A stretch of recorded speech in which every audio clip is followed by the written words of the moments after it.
let's try this again. Hey everyone, hi. Hello, happy Monday.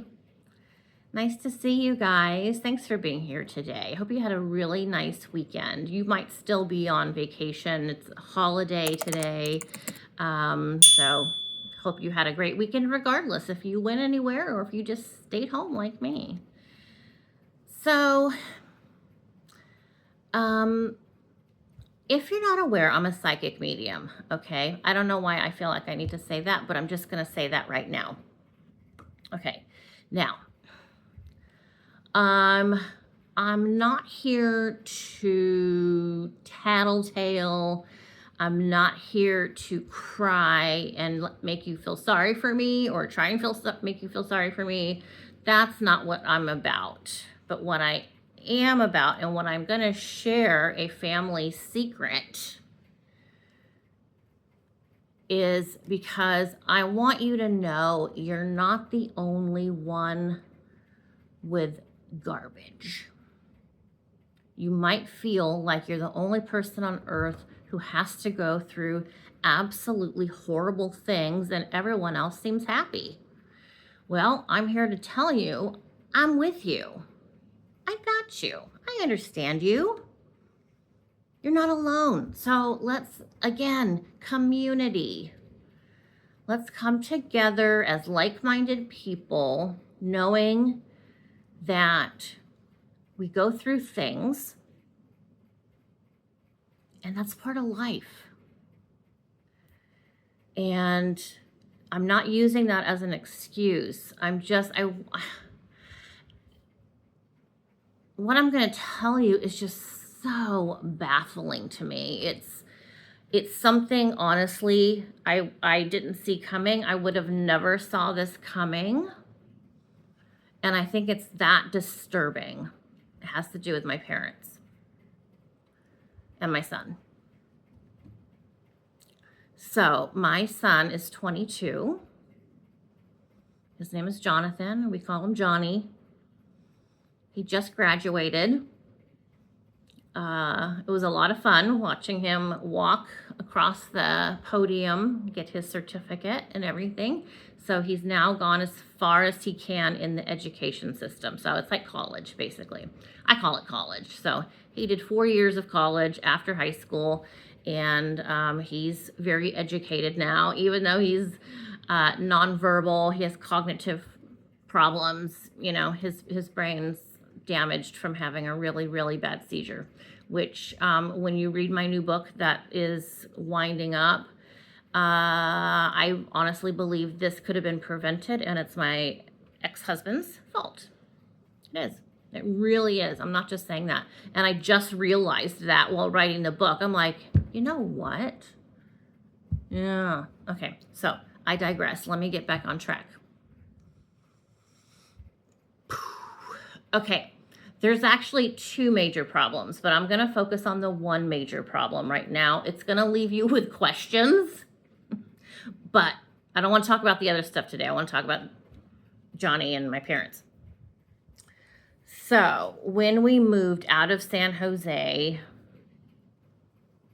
was that 22? Yeah, that was 2022 in October.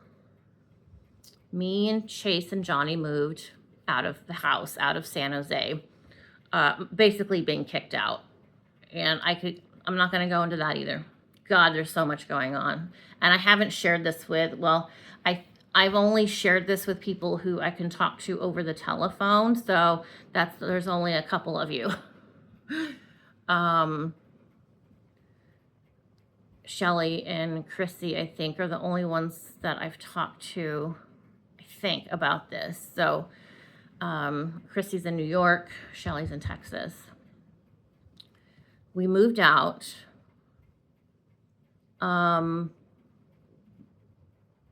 It has to do with Jonathan's conservatorship status.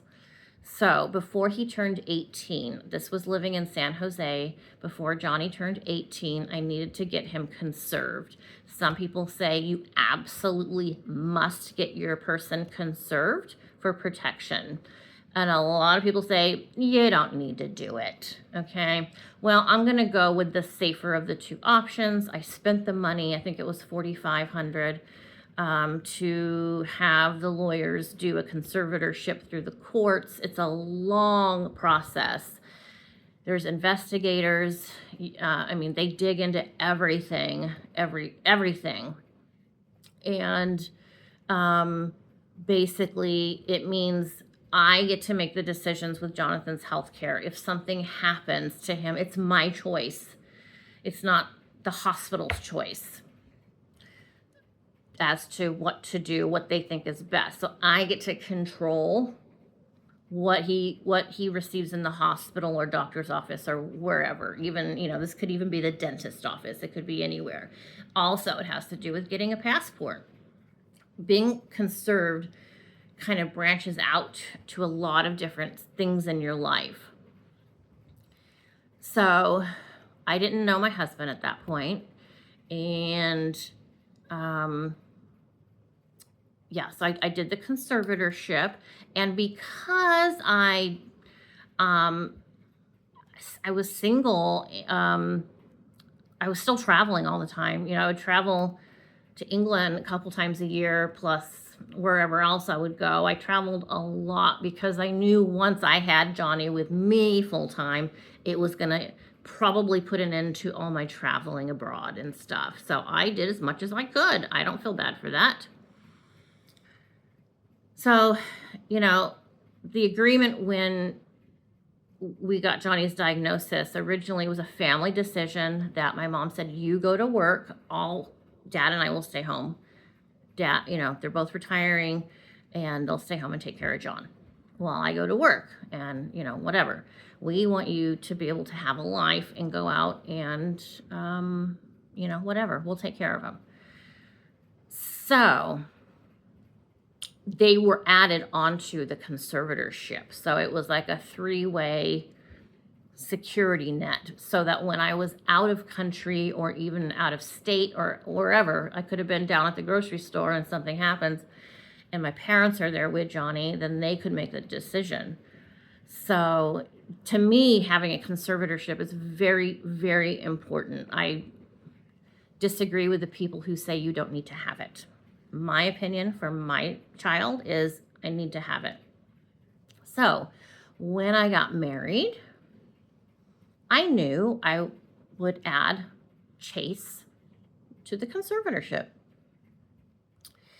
And then Benjamin moved back from the East Coast. So he's going to be on the conservatorship. This is our core family now, me and Chase and Johnny and Ben.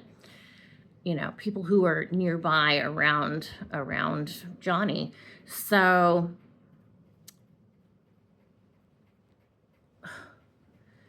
when the fan with my parents and the choice for me to go non-contact or to go no contact prior to this big explosion. Prior to the big explosion, I had already gone no contact. I didn't want anything to do with my family. But I wasn't going to tell them they couldn't see Johnny anymore. When we first moved here, Johnny would have a picture of my dad and kind of like holding it and looking at it while he was in bed, and it just broke my heart. It broke me. I went no contact, but my parents took it further. My parents took it way extreme, and that's a story for another time. So we had to we did the paperwork ourselves. Actually, Chase did it. Chase is like, he can do anything to do with anything. So he did all the paperwork. And there's still a few loose ends we have to finish up with the conservatorship. But my daughter just told me that she got mail she's in Vermont. She got some legal papers from my parents saying they're going to take over Jonathan's conservatorship and that I'm not on it. And it's like, well, that's not going to happen. You know, what? What is their lawyer doing? I think their lawyer is just taking advantage of two old people that have money and just doing stupid stuff to accrue a bill. And then Sarah said, then I got more paperwork saying they're not going to be on the conservatorship. And am I okay with that? And it's like, that's correct. That's what, you know, that, yes, I'm just telling Sarah, yeah, they're not on it. Now, when anything changes like this, when people are going on and going off and things are moving around, you have to meet with an investigator again. I don't like that word, investigator. It scares me. It just puts me off right away. I just don't like that word. Anyway, through the court system in San Jose, I had to do video meetings about the conservatorship, and so did Johnny. Johnny had to be on camera with the investigator and stuff. And the investigator, she was actually really nice. I liked her. She was nice. She goes, here's the bombshell. Your parents don't want to see Johnny anymore.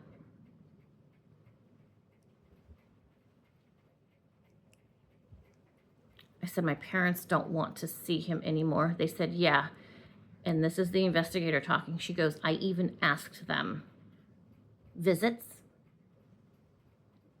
You want to see him for visits? Do you want him, do you want time with him? Do you want a holiday with him or something? They're like, no, we don't need to see him again ever. These are the people that pretty much raised him while I was at work and traveling. The plan was always to quit my job when he turned 18 so I could stay home with him and take care of him. And it just so happens that's when COVID hit. It worked out perfectly. So now I'm a stay-at-home caregiver for John full time. That's all I do. And I was like, they said they don't even want a visit with him.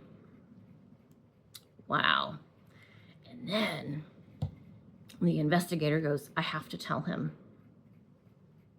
She has to tell him that his grandparents don't ever want to see him again.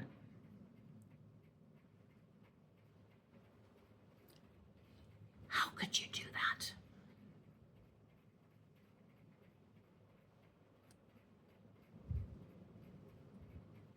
If I didn't think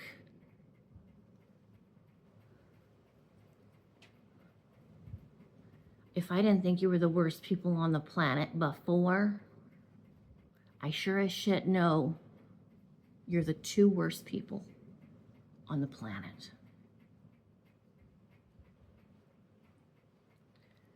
So I had to put Johnny on the phone, on the video, and we don't know what he knows. But it was so awful.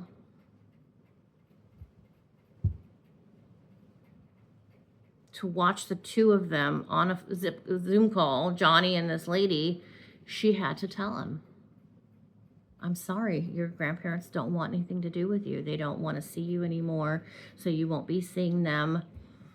And she went through the whole thing. But my parents are blaming me. Everything is my fault.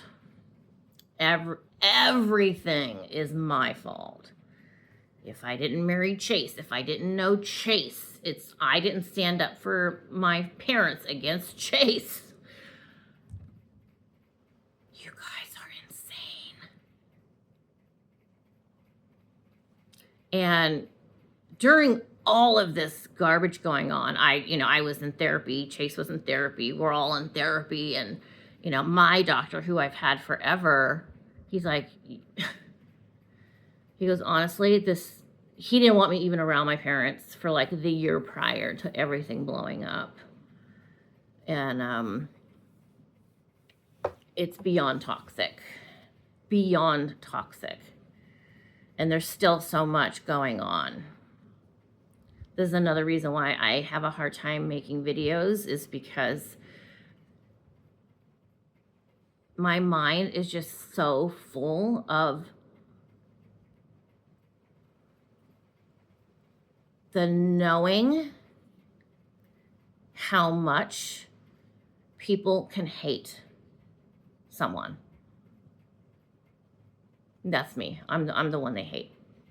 And believe me, I'm not fans of theirs either. I am not fans of theirs. I'm dealing with a narcissist who's taken over my father. The narcissist has poisoned my brother and my sister, my other sister. They don't care for her because she fights back like I do and stands up for herself. And I mean, it's just awful what we're going through right now. It's so awful. Not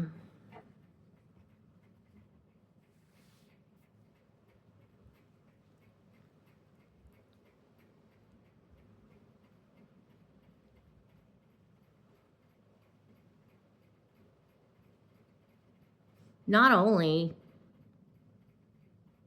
is this broken Jonathan's heart, I am 100% certain that blocking themselves from Johnny has sent my dad on an emotional spiral down to the bottom pits of hell.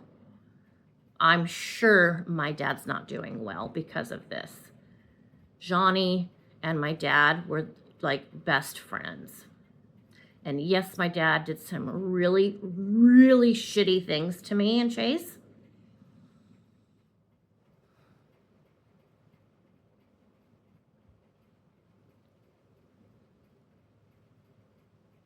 I know it's killing my dad.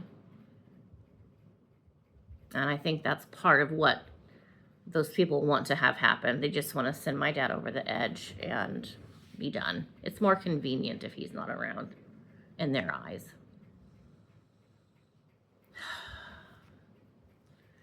And it's hard because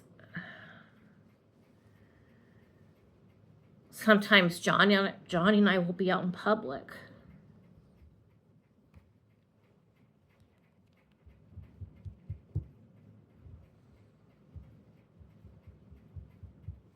We'll be out in public and we'll see someone that kind of looks like my dad. You know, pretty much most old men look the same pretty much, right? They have gray hair. They either have gray hair or they're bald. My dad I don't know what he looks like now. It's been a couple of years, but you know, the white hair with the big mustache. And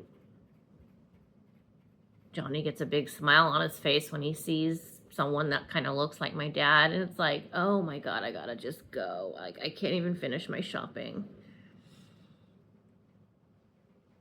They have ripped my son's heart. And while my son is cognitively damaged, he clearly still has love and knows who his grandfather is.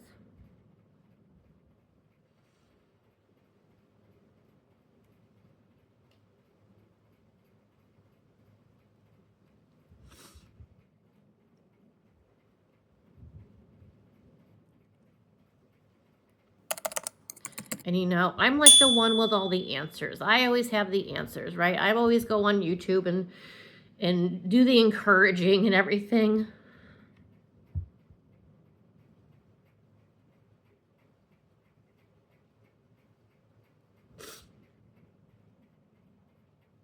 But I don't have an answer for this devil. Demonic energy, the devil itself is at that house, I promise you.